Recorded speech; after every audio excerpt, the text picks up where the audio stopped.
So, Damien doesn't know any eligible guys, at all. Sammy was sitting across from her best friend and old roommate, Andy, at Jones and Shaw Coffee. They were hanging out before their separate evening plans.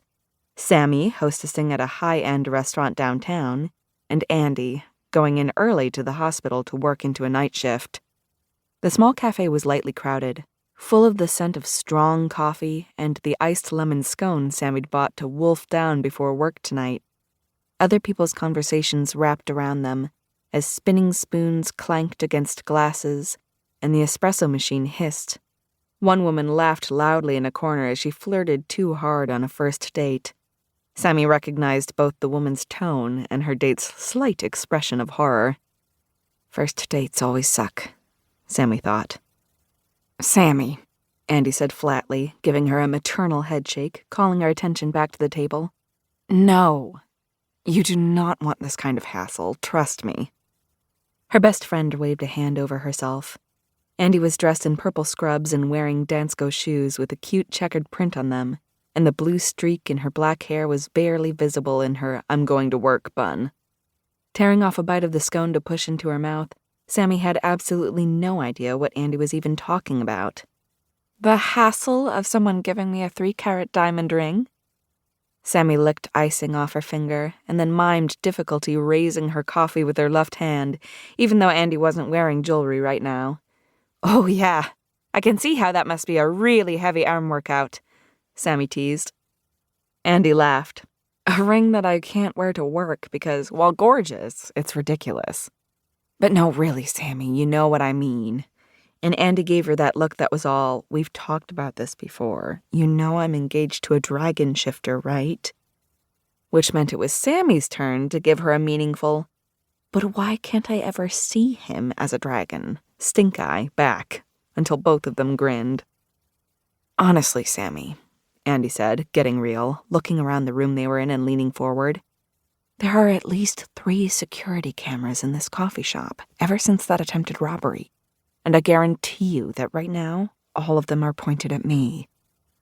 Sammy pushed a wave of red hair out of her face as she glanced up to see the little plastic bulbs set in the coffee shop's ceiling, which were new.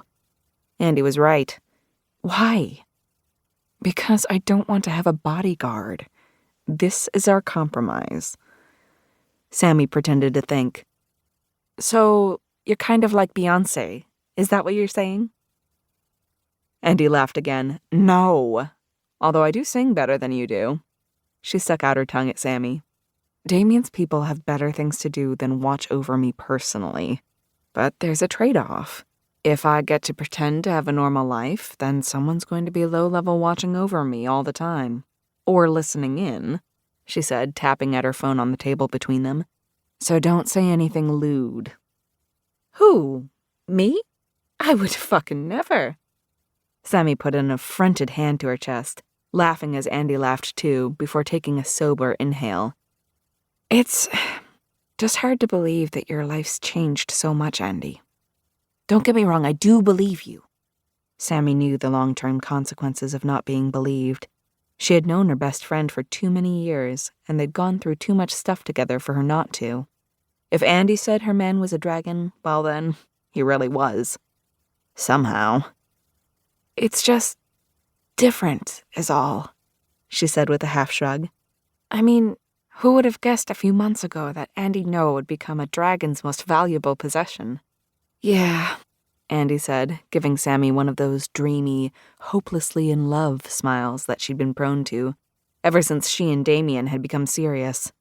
The kind that made Sammy really happy for Andy, but a little sad for herself. Sammy knew it wasn't fair, but she was also only human. So she tried not to beat herself up about it. She shoved another tart bite of scone into her mouth. Although he doesn't treat me like a possession, Andy went on, in her man's defense. He's not an asshole. Well, actually he is, just not to me. Sammy laughed, then picked up Andy's phone to talk into it like it was a microphone. Did you hear that? Damien's not, I repeat, not an asshole, she said loudly before setting it back down and grinning at her friend. There, you're covered. To keep listening to this audiobook, I've left you a link in the description so you can do it, at no cost thanks to Audible's 30-day free trial.